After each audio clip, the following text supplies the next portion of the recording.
Welcome to the Tao of Pizza, where we feature top logistics leaders, entrepreneurs, and supply chain innovators and share their inspiring stories with a holistic twist. Mark Hiddleson here, host of the Tao of Pizza podcast, where I talk with top industry innovators in the warehousing, logistics, and supply chain business with a holistic twist. Before I introduce today's guest, this episode is brought to you by Specialized Storage Solutions, Inc. And I've spent decades building warehouse systems that really work. And after conversations with clients and peers at Manifest in Las Vegas, one thing's clear: innovation only matters when it shows up on the warehouse floor. At Specialized Storage Solutions, we provide industry-leading warehouse storage solutions nationwide. So if you have a facility that needs racking, shelving, carts, conveyors, or mezzanines, we help across the full life cycle: design, engineering, installation, inspections, and repairs, all focused on real throughput, real people, and real constraints. And here's something a lot of people don't realize: we offer permit acquisition services. Yes, we handle the red tape so you don't have to. We take a holistic view of their entire supply chain ecosystem, blending physical infrastructure with modern thinking around automation, flow, and adaptability to help our clients continuously improve, not just install and move on. To learn more, visit our website at specialracks.com or give us a call at 707-732-3892. And just for podcast listeners, I give my personal email, which is markhiddleson@aol.com. Yes, I still use AOL, and yes, I'm proud of it. So if you're ready to design warehouse systems built for where the industry is going, not where it's been, drop us a line. But today we're joined by Megan Smith, who is a supply chain entrepreneur, founder of PACKgistics, and co-owner of Ray the Mover, where she is reimagining how logistics, relocation, and warehousing services operate across North America.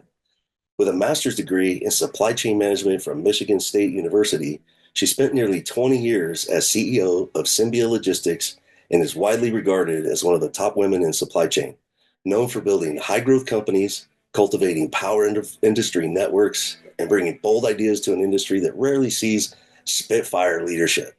Today, she combines deep operational expertise with a passion for storytelling, community building, and pushing the supply chain world forward. Megan, welcome to the Tao of Pizza.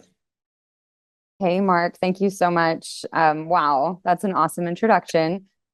Okay, I have to say that you made me think of my AOL handle as well when you said that. So I was Mego Lego 14.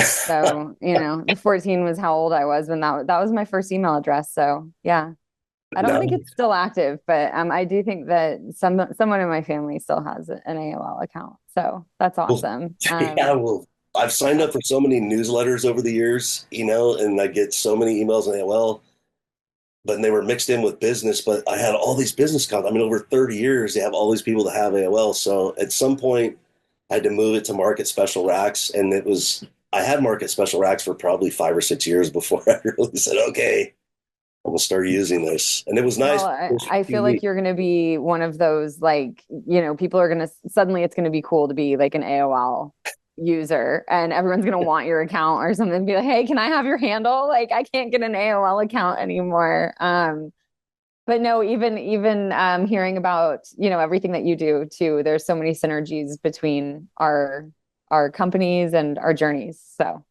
I loved to hear your intro as well. And thank you so much for having me today. Yeah, when I saw some of the comments, I think the first comment I saw, we were talking about who's going to Manifest, and you didn't go, right? And you said, I missed out on this. Yeah. So that's when I first started looking. I'm like, wow, I looked at your career and the things you're working on, and I thought, man, she would be such a great guest. So I've really been looking forward to this. Oh, well, yeah. So I have not been to Manifest. I did not go to Manifest. I have not been yet. Maybe someday I'll make it. But I went to BGSA this year, which was like just a few weeks before Manifest. And that takes place in Florida. And I just moved to Florida because I just bought a business down here. So after spending most of my life and career in Colorado, I am now a Floridian. Nice. I didn't get that. And so BGSA is Ben Gordon Strategic Advisors. And I met Ben probably it was 2007. It was a sustainability conference in Sacramento for sustainability and warehousing and everything. That's where it was like really kind of 07. Um, and then Ben and I both had a presentation in Oakland, and then he had a presentation in Napa. So we carpooled. Somebody, I think it was Bob Shaughnessy. I might have messed up the name, but he was president of IWLA, or I can't even, it was one of the trucking Yeah. deal. And I rode for an hour with Ben Gordon, and I'm really kicking myself in the butt that I didn't stay in closer contact because he was so smart, so Yeah. on it. And I watched all of his presentations, and like I gave a presentation, and I'm like, that was pretty good. But he was off the hook 20 years ago. Yeah. It does not So work. I felt like I had been invited to that conference for many years.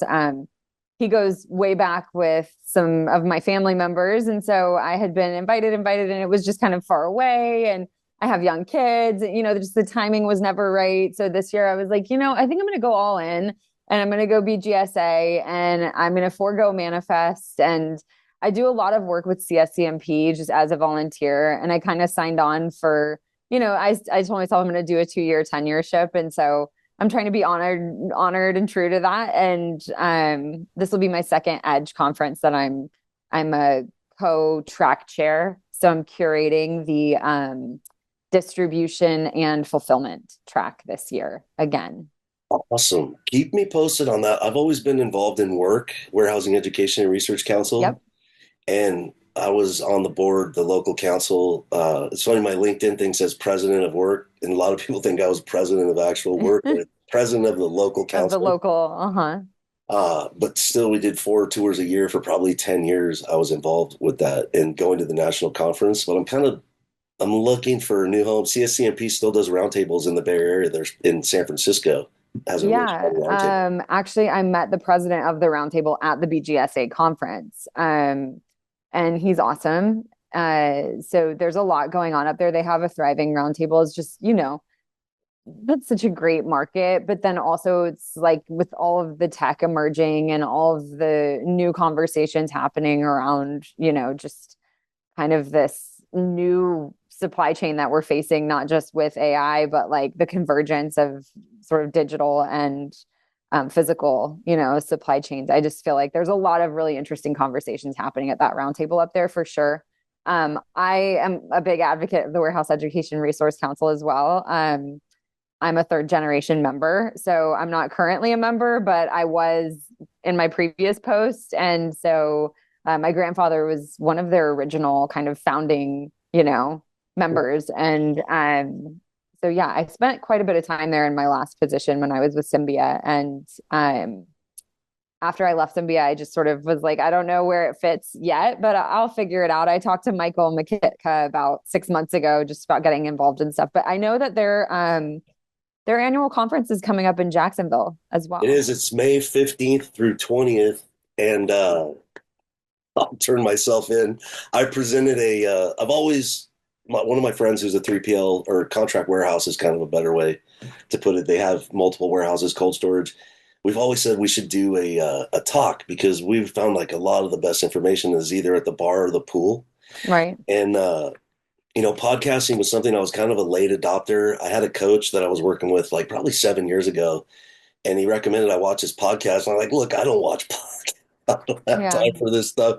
But it was my coach, and it was a good idea. So I looked and I started getting into it. And I was like, wow, I'm interested in this about health and fitness, or you could really Right. get up to speed quickly. And then probably 5 years later, so it was 2022, somebody recommended, they heard about my business, my expertise, what makes us different. And everything was shut down. Nobody was meeting in person. And I'm a big networker. And they Hmm. suggested I start a podcast. And I'm like, here, I've gone from no podcast to starting a podcast. And now I'm like, I really see a value. So I wanted to do a roundtable where people talk about how they're using podcasts to learn about new technology, make contacts with people, that you want to meet. Like somebody cold calls me off LinkedIn, I'm probably not going to respond to it. But if they type in, hey, I saw this on your podcast that you were talking to Megan about the BGSA, what do you think about this? I'm probably going to at least engage. So, Right. When you know that yeah, I think the world has kind of changed in that sense that it's like no longer about are there 1 or 2 degrees of separation? That's okay. Like it used to be, oh, well, somebody knows somebody. It was like, I didn't care if there were 6 degrees of separation. I was like, oh, that's cool. We kind of know each other. Now I'm like, oh, that's too many. Like if there's one, I'm like, all right, cool. Like that was a direct, but the supply chain world has just gotten so, big that yeah, it's really important to know people as well. Like not just to have a digital, relationship, but also get to know them. And so, yeah, interestingly enough, in my own career, I kind of started peaking during, 2019. I want to say it was the end of 2019, maybe very beginning of 2020.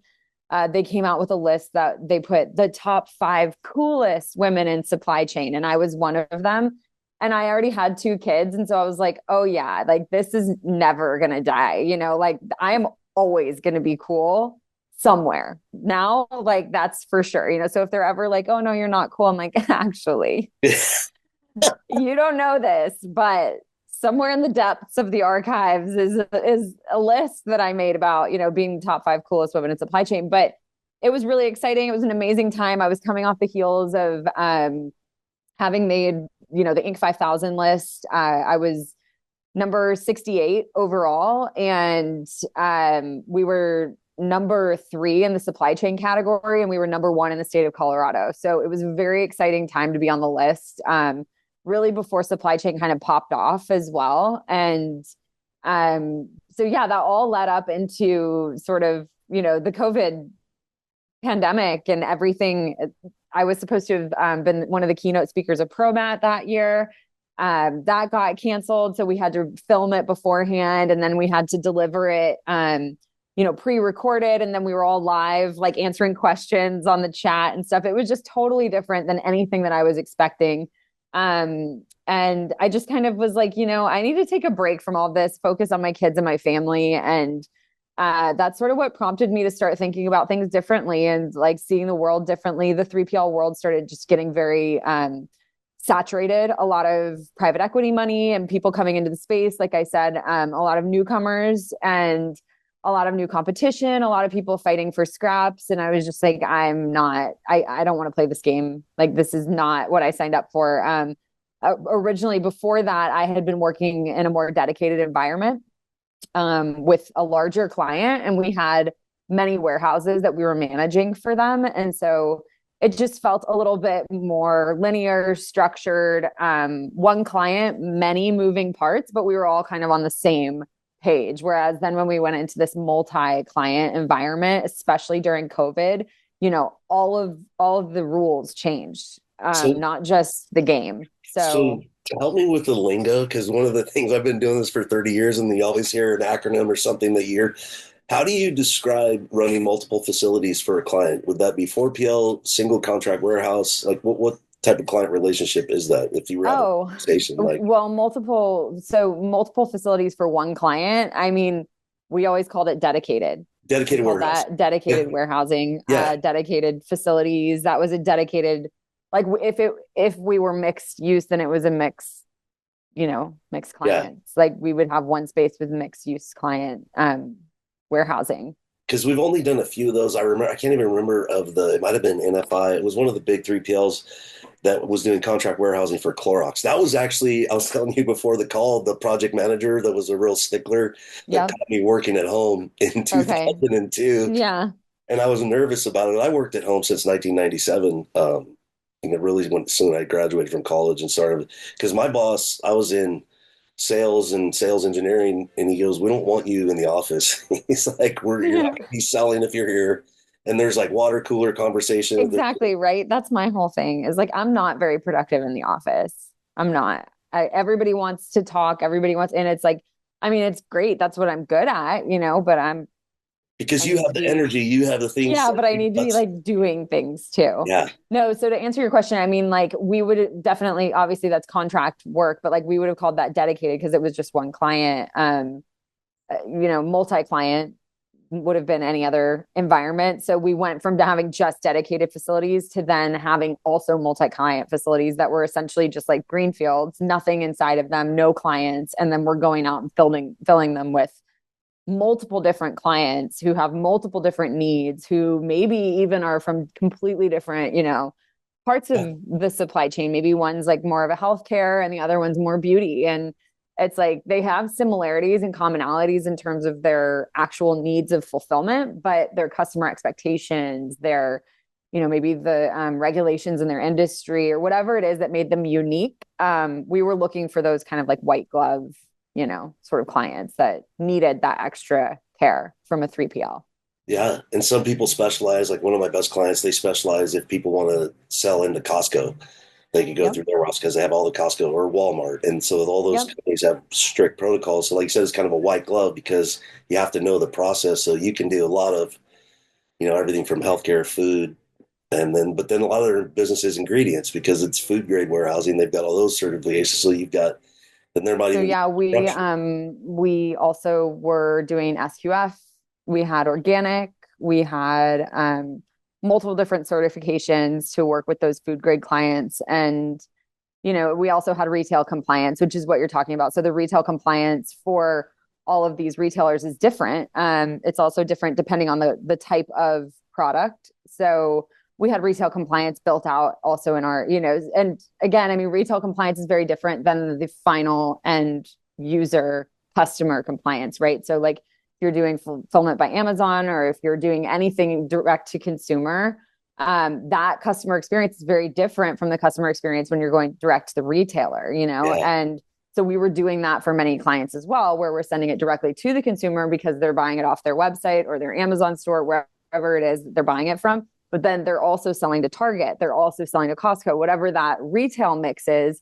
So we have to be ready to deliver in both, settings. And that was really kind of where our niche was in the fulfillment world, was that sort of space of, if you were an omni-channel client, that's what we were looking for. I was just going to ask you, was that omni-channel? Because I love it. Like, I'm pretty sure I know what these things are, but I love talking to Yeah. someone who So knows more about it. omni-channel is like the type of fulfillment because you're Yeah. going different channels. Multi-client facility is when we had one Yeah. warehouse with many different clients in it. Some of them were omni-channel, some of them were just going to the consumer, and some of them were going to the retailer. So, that's where you get into that mix of you've got like 100 different clients in one warehouse and they all have a different need. Yeah. So, the customer experience or the customer service representative, however you dictate that title, is super important in those fulfillment settings. A lot of the job titles changed, a lot of the needs changed during that time,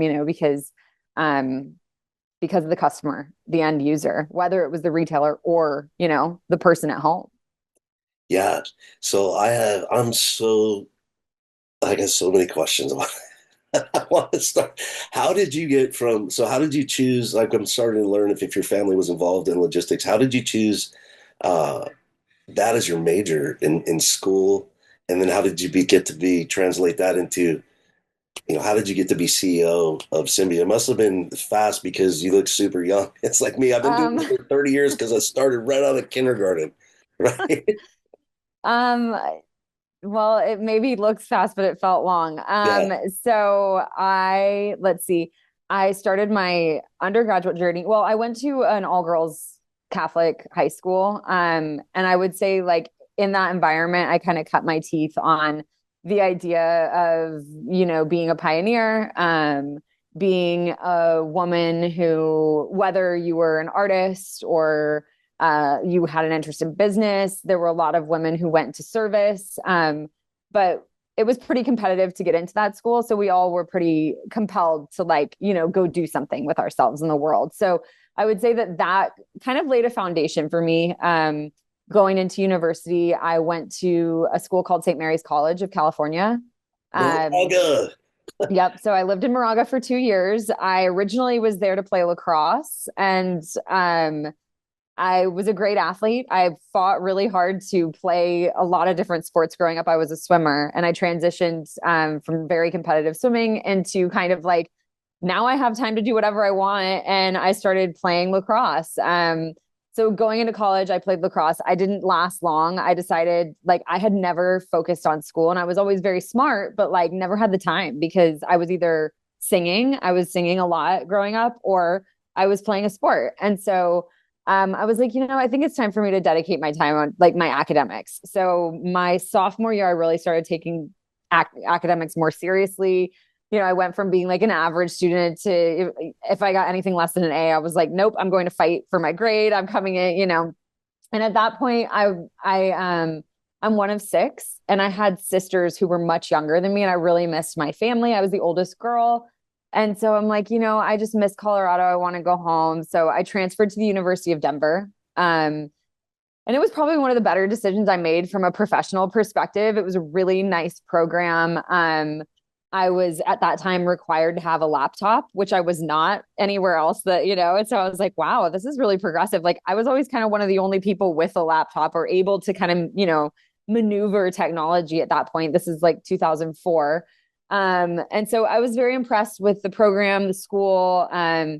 Again, I got really deep into my academics and I started focusing on management. I was compelled by one of my professors. He was like, oh, well, logistics is like a form of management. I was like, oh, I'd never thought of it that way. And I had started doing a project on my dad's company, which at the time was called Amware Logistics. I know So your dad. What's your dad's name? Is it Doug? Jim, Jim. no, What's his last name? Jim Smith, Okay, I think I know somebody named Doug who worked for Amware. It wasn't Doug. maybe Mark Wilhelm was his partner.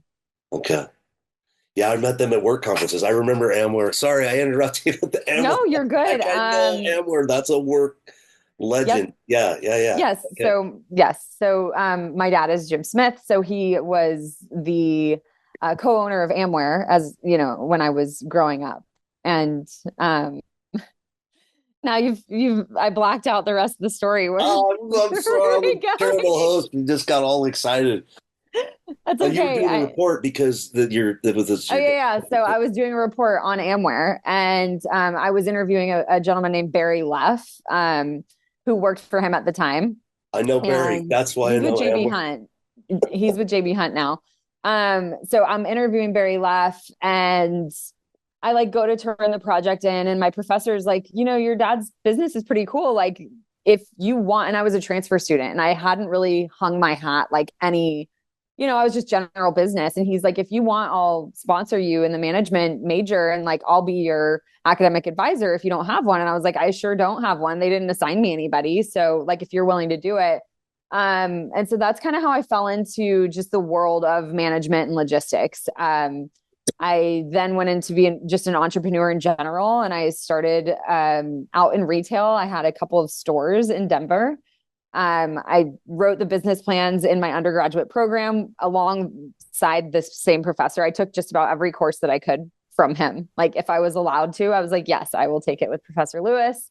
And he was just a great teacher. And so I really appreciated his effectiveness, his level of quality. It was very similar to my dad's. That's one of the things that like, I think I've learned about really great logisticians is like, we do care about the details, because they do matter. And so he was kind of on the same page as me in that regard. And I'm like, okay, this guy gets it.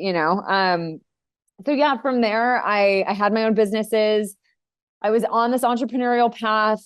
Jim came to me and was like, hey, we have a client who's looking to diversify their supplier base. And, you've already shown that you're interested in entrepreneurship. Would you be interested in getting involved in the logistics business? And that client was CHEP, the pallet, the world's, pallet giant. And so for, most of my career until 2021, I ran point on those dedicated facilities with CHEP pallets. And we were their nationwide provider, essentially. I manufactured all of their new pallets, and I was a big part of their supplier diversity program. It was a wonderful, awesome time to be, in that world, and changing the world, really. Like it was just a really cool time to be growing in the supply chain. So yeah, I did that until 2021. During that time, I also went back and got my master's. And I went to Michigan State because the program was phenomenal and I could do it remotely.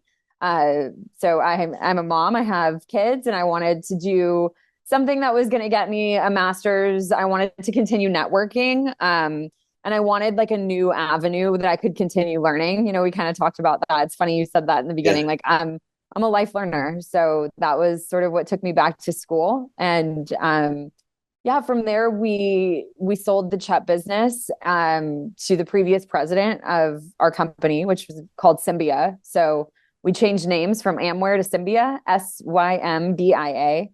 And that's when we kind of entered into that, world of multi-client and omnichannel. But but Amware had always been in that game. It was just more like at that time called multi-level marketing. They called them, different things, but like the pyramid schemes and things like that, QVC and online shopping was not what it is today, but more home shopping network and things like that. So the client was a little different, but it's funny. I see a lot of similarities in like, what we were doing then to what we're doing now. And the types of client, the type of end customer who's the one really consuming these products. It's still kind of the same. The marketing is different. The way we talk of the acronyms, there's all these new terms, but I think it's marketing. It's all just marketing. My big one at Manifest, I try to go away with, stuff. I've been doing this for a long time. I'm always amazed at how, like, I'll be embarrassed in a conversation, raise my hand and stop and go, what's EDI? Or, what do you mean by that? And like, so tech stack was the one that came out of Manifest as the tech stack, which is really all your systems and you. So I want to have you talk about, because you have, and I think I go, it's my tech stack. I have an old, like, in 30 years, I have 7 laptops for all the laptops I've ever had. That's my tech stack. Oh, that's awesome. Yeah. You're like, is that my graveyard of like old technology? Like, is that the iPhone generations or no? Well, tech stack is super important. Yeah. Okay, Mark. Talk about it, please. Educate me on learning about. So, or you can talk about. Tech stack obviously is important to all businesses at this point. When we talk about tech stack, really what they're asking is like, what software are you using to get the job done? It doesn't necessarily mean the hardware. It could, but typically when people say, what's your tech stack look like?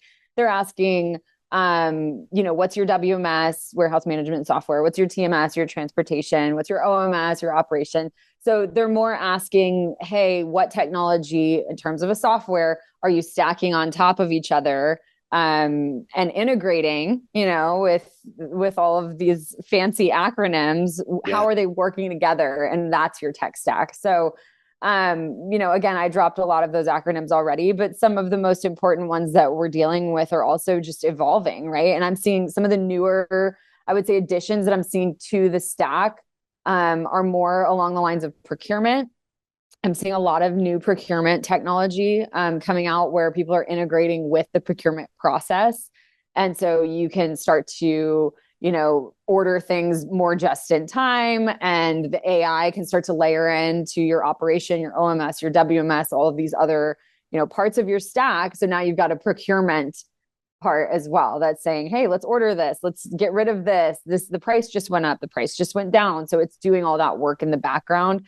Another place that I see it is just like documentation management. So in some of these industries, let's say like for drivers, freight or truck, where you've got to have driver's license, you've got to have certain, your CDL or whatever it is that you have to keep up with. They're now coming out with new technology to add to the stack where it's like, hey, just upload that document here. And then we're going to put functions in place that will notify you when it's about to expire, notify you when your appointment should be coming up, notify you when you need to do these things. So that would be your tech stack, and those are the ways that we're kind of using them now.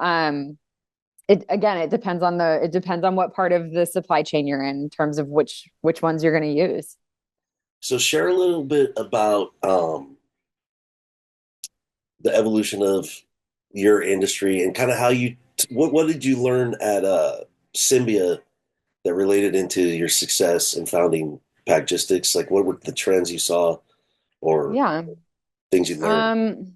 Well, I would say just like a lot of people, 2020 and the COVID crisis, like that, it sent a lot of people home because we were running point on CHEP facilities at that time. We were considered essential. And so that also just like changed the way I viewed everything. A lot of people were moving. We were still moving. There was a lot of movement happening in the supply chain world as well. A lot of people taking down new space, needing new space. Even for example, in Colorado, like we were having multiple, and this keeps happening, right? But we were having multiple kind of crises at the same time. For example, in the commercial real estate world, because of what had happened in the marijuana industry, all of the warehousing space, especially B and C, was gone. So if you were anyone trying to pop up a new fulfillment shop or a new, and you're looking for just kind of like an okay warehouse, good luck. Like it was so expensive. So there were just a lot of these factors happening. But what I kept seeing is like, I keep moving. I keep moving my house. I keep moving for my job. We keep moving these warehouses. We keep opening one here, closing one there, doing this. But because of the pandemic, then bam, like people started moving too. And we saw this like massive migration of people across the world. And I moved a few times during the pandemic, and I've just, based on user experience, was like, I think I could do this better. There's a lot of logistics involved here. And, also in the commercial world, we started just doing a lot of this stuff ourselves because we realized, like, going back to the conversation we had before we started filming, that there is sort of this niche in doing white glove services. And so we found that, during this time, we popped up a mom and pop thumbtack moving and storage business.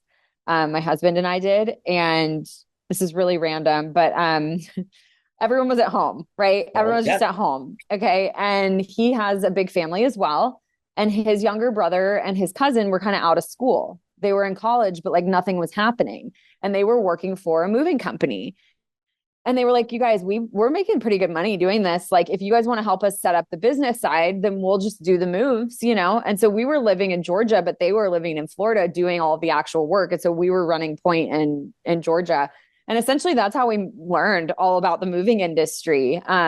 We wrapped it up, closed up shop. We ended up moving, back to Colorado and back to the warehousing world and all of that, back to reality. Right.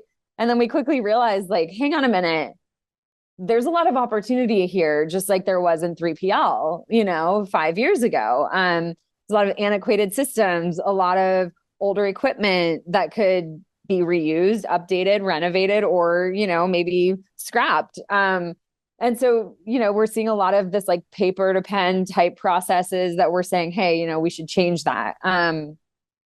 And it's working, and we're pivoting that into not just household goods moves, which is the business that we bought. So we founded PACKgistics, and we knew we wanted to buy a moving and storage business. We just didn't know where.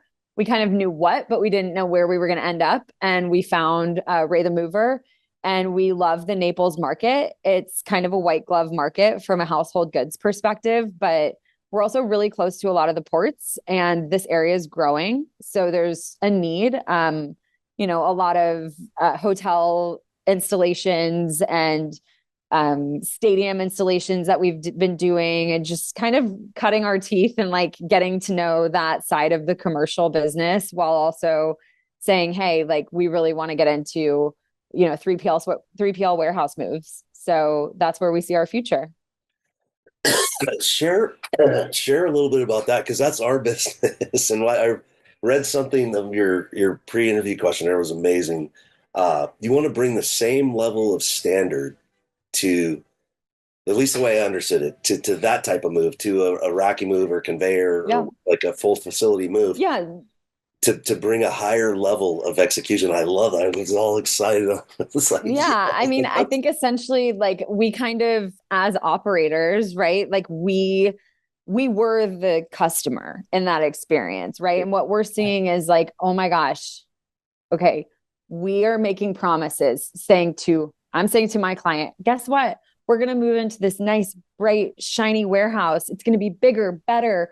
We're transitioning to a new WMS. I'm making all these promises, right? And they're so excited. They're like, that sounds awesome. Yeah. And then moving day comes, and all of their inventory gets lost, and we haven't fulfilled an order in 2 weeks. And the next thing you know, their business is like in the can because their clients are angry. They're blowing them up on social media. They're blowing, and you're just like, oh my gosh, this is not what I signed up for. This is not what they signed up for. And so I think that, like, for us, it's more about not just moving the equipment, it's about moving the inventory, and it's about securely being able to continue to fulfill orders. So that's really where our expertise comes in, as well as, like, that's when we started doing a lot of the work ourselves, was saying, like, we cannot afford downtime like this. So we're going to be like literally pulling, like we would work with the client to say, let's cut off these SKUs and we're only going to, deliver on these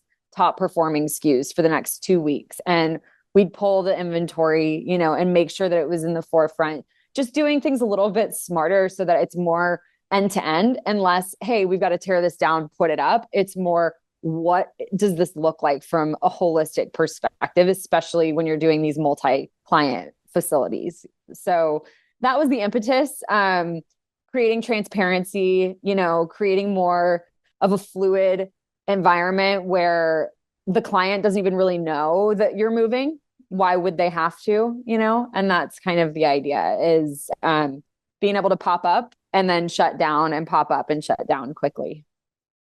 Yeah. So we, because there is a challenge. So when you say you brought it in house, so you would have your own labor take down the racking or conveyor or whatever systems, because you controlled the labor, because there is some move, like we can't send our team in until everything's empty. So what we're also seeing is that on the household goods side, on the North American side, we're already investing in that labor. So we're already hiring these very sophisticated movers, and they already know how to use all of the equipment that is inside of the warehouse. They're already forklift drivers. They're already able to use, honestly, all of the equipment. It's the same equipment that we're using inside of our warehouse to build, whether it's storage, whether it's vaults, whether it's racking, like we're doing that all ourselves already. So we said, hey, wait a minute, like, why would we continue to just focus this on household goods? It's the same person. It's the same level of experience. And we consider these, this is a great opportunity. Like in our business, like we're seeing, my husband recently shared a story. He's like, please share this on social media. So you'll probably see it come out at some point where I publish it. But, we have guys who've never thought that they'd own a car, and now they're driving big, nice trucks. And, we have a lot of these really wonderful success stories where it's like, we're curating something that's also based on pride and really good work, And so like just last month, I know I posted it on LinkedIn, but in January, we were the number one agent for the East Coast. And in February, we were the number one agent for the East Coast. And we were also, not just that, we were the number 2 agent for North American van lines in the entire nation.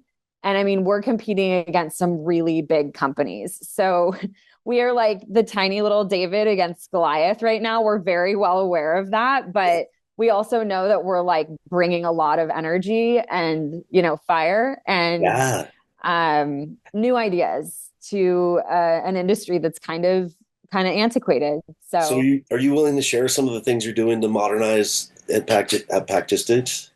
Yeah, of course. So I would say, again, that would be the biggest thing, is like investing in our training, our people. The people's the number one thing that I hear coming up every time. It's like, if you have good people, the rest take care of itself. Yep. And I think that a lot of that goes back to not just like finding, but retaining, right? I would say like finding the right people, but creating a culture that retains people. And a lot of what we're also finding is that retention is tied to growth. It is now, people do care, especially in these more kind of trade and craft type environments. They're saying like, no, I know my worth, like I want to move up in this. I'm not going to just sit here and be a pallet builder for the rest of my life, or, I'm not just going to be okay with like having my forklift certification. I want to get my Class A. How can I do that? And what we're saying is, yes, like we need more drivers. We need more and more drivers. So people, training, I would say also just equipment. I like, that sounds really basic, but the right equipment at the right time. We've got padded trucks. We've got different things that we're not just what they call like dock bumpers. So we're not just coming in and dropping stuff and going. We're pretty strategic about how things are packed. We're building things very nicely. And, I think that also goes into like building out real process maps beforehand.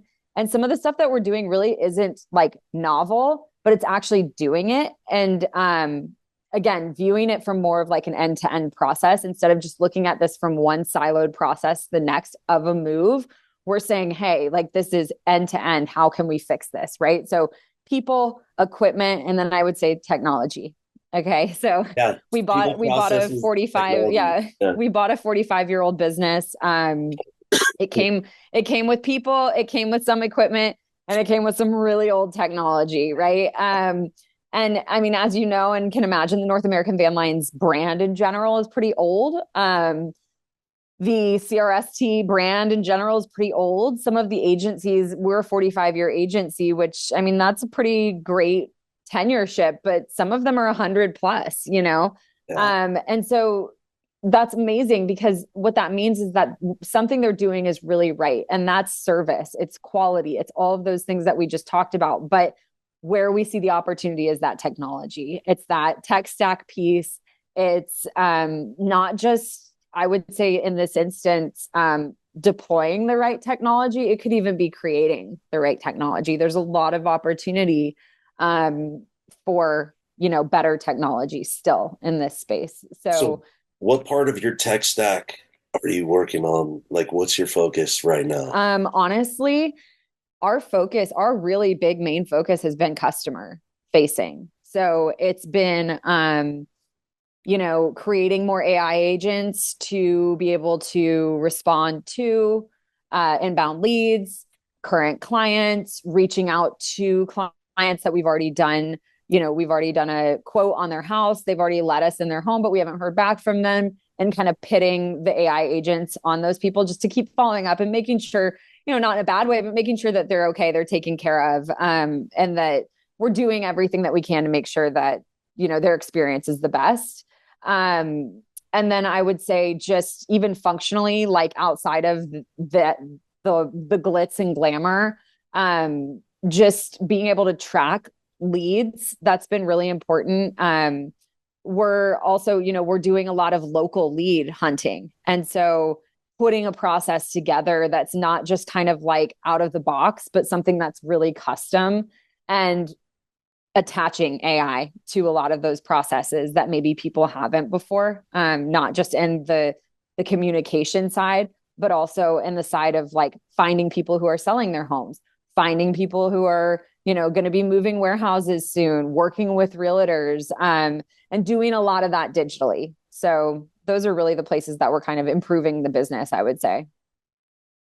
Awesome. So we're running out of time. I want to go. We're gonna have to do this again. I can't wait to do it in person. You're going to be at Modex, right? Yes, I will be at Modex. Okay, we're dropping like every conference name, I guess, possible here. But yeah, I can't wait to meet you at Modex. I saw that you were going to be there. So what's the best way to for people to contact if they want to learn more, or like what is it good? What kind of relationships are you looking for as far as like who should reach out to you? Obviously, if you want to move, you know, Yeah, I mean, who else? if you obviously if you're interested in moving your warehouse or your 3PL, we're definitely interested in talking. I'm working currently with a lot of commercial real estate agents who have clients who are just looking for big moves in terms of like, you know, hey, I'm moving a warehouse and I've got 15,000 pallets. And those are the types of, you know, quantities that we're like, hey, yeah, that perks my interest. Like we have teams that work nationwide. So although we're based in Florida, I move internationally, and nationwide. So, you know, we can do it all. And that's kind of been the exciting part also about buying a 45-year company, is just sort of, you know, having some of these turnkey services and equipment. So yeah, you can feel free to reach out to me on LinkedIn. You find me, obviously Megan Smith is like not the easiest to find. So you can find me, Megan Smith Mullaney is my married name, Mullaney, or PACKgistics, PACK with gistics on the end, like logistics. And my email address, of course, I have to be confusing. I didn't want anyone to be able to find me for a while. As you can imagine, it was hard. So my email address is smith@packgistics.com. Yeah. But you'll find me. Trust me, you'll find me. Yeah, awesome. And LinkedIn, and I'll put on your LinkedIn profile in the show notes, which the Thank podcast you. goes in Spotify and everything else. But if you watch it on our blog on our website, I have all the show notes and actually a transcript too. If somebody doesn't want to spend the whole 45 minutes. They can rip through the transcript. I'd have friends that go, I can look through your transcript in like 8 minutes and pick out the stuff I want. Awesome. Perfect. So, when you deal with some people that have a certain, the pertinacity, I didn't bring up the pertinacity with the $1 million word for $1 million Yeah. connection. I love when you said that, but I think that, do you think that comes from training as an athlete, or, I think for sure, like there's something to it. I mean, that's probably the biggest differentiator between myself and my siblings. I was a swimmer, and swimming, like, I mean, I was swimming 6-7 days a week, depending if I had a race on the weekend. But I mean, our meets would go from Friday all the way through Sunday. And so it was just a different level of existence. Like, and I loved it. I had so much fun with my teammates. My teammates were actually my better friends than my schoolmates 90% of the time. Like, so, I don't know. I think that it teaches you just this ability to also, like, you win some, you lose some. And I play tennis now just for fun, but like I'm pretty competitive in most things. And so like yesterday I played in the league finals and I lost, but my team won. And we actually only won because I only lost by 1 game. And so we ended up winning, and it was because if I had lost by like a ton, we would have lost, but they were like, look, like, even though you lost because you almost beat her, like, we won. And I'm like, okay. Yeah. Like that, like, it's like, had I not fought at least as hard as I did, even though I lost, like, we still won. So I don't know. I think it teaches you little things like that, where you're able to just kind of like dust yourself off and be like, all right, let's go. Like, I can get back in there, And a lot of people are like, I don't think I can do that again.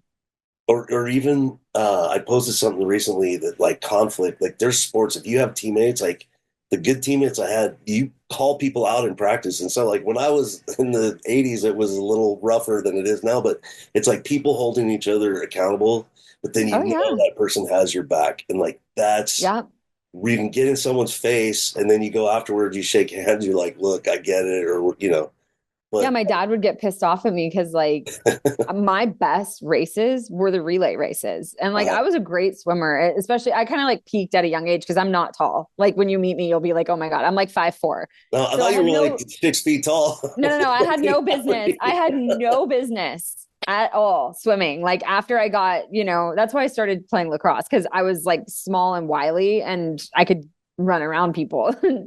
But anyways, like, my dad would get so angry at me because my individual events were just like a nightmare. Like, I'd make it to the finals, I'd be ranked, I'd be seated number 1 from prelims, and then I just like lose the race, and he's like, what happened? I'm like, I don't know. But then bam, like 10 minutes later, it'd be like, okay, it's time for the relay. We go up and I just like get a best time, or and it's like, I cared about that more than I cared about like myself, and I don't know, again, it's just that camaraderie, that feeling of like, this is bigger than me, like I owe this to everyone to give it my all. And it just kind of teaches you that. Yeah.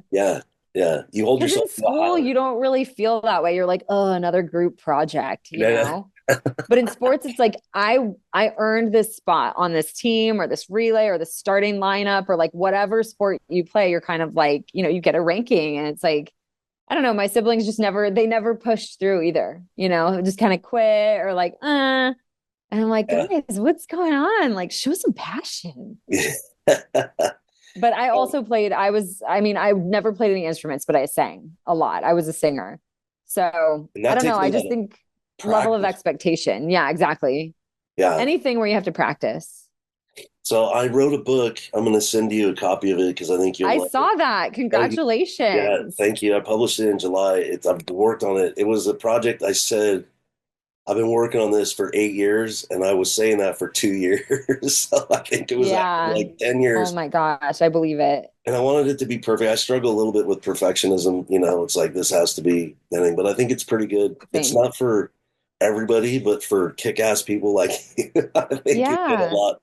The biggest thing was different ways of looking at different lenses, the way of looking at yourself, looking at the world, and then a lot of practices that I've done over the years, whether it's martial arts and everything. I was watching this martial arts thing that my wife's uncle was involved in. It's a podcast called Punch, Kick, Choke, Chat. I was like, This would be a great emotional intelligence training. Yeah, wow. Because everyone can be cool until you've been punch kicked and choked, and then let's have a chat. Yeah. Oh my gosh, that's so funny. So, No, but when he sorry, was, but I just like my best friend and I like we always have this thing. Goes way back, but like when you're bored at like a conference or an event, like and you're with someone that you know very well, you can only do it with someone you know very well. You can find the person who's never been punched in the face before, you know? uh, You know that there's like, it's like like yeah, you can yeah, figure it out. It says something about you. yeah, It's like you always like when you meet that person, you're like, oh, okay, we're different, yeah, yeah. Like, There's there's been some punches and some kicking and some yeah. poking. It's Yeah, like you like, must not listen to this podcast, okay? yeah. Like, I don't think you're into this one. But So what martial his arts, what kind of martial arts do you do? so I have just done practice. I've never really trained a lot in one, but Aikido is something I started studying. I went to JFK. It was right across the highway from Moraga, St. Mary's. It was in Orinda. It was JFK University. It was Okay. 2000 to 2004. I'm not sure when you were with St. Okay, so Mary's. random. I was at St. Mary's 2002 to 2004. So there was a little overlap there. There A was this little whole overlap. school called JFK University. And I got my master's in holistic health education. So I've always just looked at martial arts as a way of, dealing with, in Aikido, the thing is you protect your attacker while you're defending yourself. So the goal isn't to like annihilate the other person, is to like Right. have a conflict where that person still comes out whole. Yeah. But the thing from Steve, and that takes a lot of practice. Oh yeah. And what my uncle Steve was saying is that he goes, if you were training in the dojo and you came back and you were at the same level when you left, he'd make you go all the way, but his instructor would make you go all the way back to the beginning because he expected you to train in between practices. It's like, don't show up at the next practice. And I'm like, that's a Right. different level of, Yeah. but that's always been me. Like, I want to It's show like the up. space between, like you have to keep, I don't know, Yeah. rising when you don't expect it? Yeah. So, anyways, this has been amazing. It's Yeah. wonderful. So I have to ask because now I know what you do. Do you know the guys over at GMP, the So gory guys? I flew to Manifest on their jet. It's the coolest Oh, story. cool. I invited Mike Gorey on the podcast, and he said no. And it's funny, like a month or two later, He he said no. was That's gracious funny. about it. But I said we're sort of competitors, but I think there's an opportunity to be a strategic alliance. And then I had this client that was doing a Prologis move, and they needed a Prologis essentials vendor, and we weren't. We weren't going to be able Okay. to set it up, but I knew Mike was just from following him on LinkedIn and all that. So I said, "Hey, I've got a six-figure opportunity in Oakland that I want to work with you on." And within 15 minutes, I told my customer, I go, "I have a friend of mine," and we weren't even friends. We're just on LinkedIn. But Mike was on the phone with my client within 15 minutes, and we worked something out. They were really generous and gracious about, doing a really thin margin deal so that we could go through them. And we saved our customer a ton of money. I got to get the project, and then Mike and we've probably done another $500,000 in business just since then. Oh, And it's awesome. they came to the Good. Super Bowl, No, and I just met them at BGSA. So, and then did when you you? said what you did, I was like, okay, this is like starting to become a thing. And my dad is a client of theirs. So, Oh, okay, okay. yeah, What company is he? Is he still with Symbia? Symbia. Yeah, Okay, he's Symbia. Mhm. I was wondering about that. Yeah. He's with Symbia. I was thinking maybe you were thinking of Rob Doyle. No, you said, I, who'd you say Doug? And I'm thinking Doug Draper, but Doug Draper's with Acme. He's not with my oh, dad. that could be what I was thinking because And it's he has a podcast too, but he's with Acme. okay. And then Sean Mueller, who's with Prologis, Yeah. was at Symbia for a while. Okay, I didn't know Um, that. Yeah, but he's involved Rob in the essentials. Doyle, yeah, Rob Doyle was the president of Amware. And Oh, he then was the president, then he owned Shippers. So he started Shippers and then he sold Shippers to Kenco. And he was the president of Kenco. And he just recently retired. But he was also the chair of the CSCMP conference last year, which is how I got wrangled into the whole CSCMP thing. Is he's like, hey, will you do this with me? I was like, yeah, sure. And then I was like, I'll do it for 2 years. Like I told, because I'm doing the round table down here in Florida too. Uh-huh. I was like, I'll do both of them for 2 years. And like, that's my tenureship. I'm happy with that, but Yeah, I that's did it how for I got 10 brought into years. it. Now I'm back into it. I mean, to me, I'm getting back into it because I kind of missed, and there's been a lot of evolution in the past. Yeah, it's definitely changed. I mean, I did the Rocky Mountain Roundtable, but it was like I signed up to be on the board right before COVID hit. So our first event was virtual. It was just like wah wah, like it was such a lame experience. So it's been awesome down here though. We've had so many fun events and like, it's South Florida. So it's warm, people are happy and like you can have outdoor brewery events like every day of the week. So it's been pretty cool. Yeah. But I'm jealous. I miss Northern California. I love it there.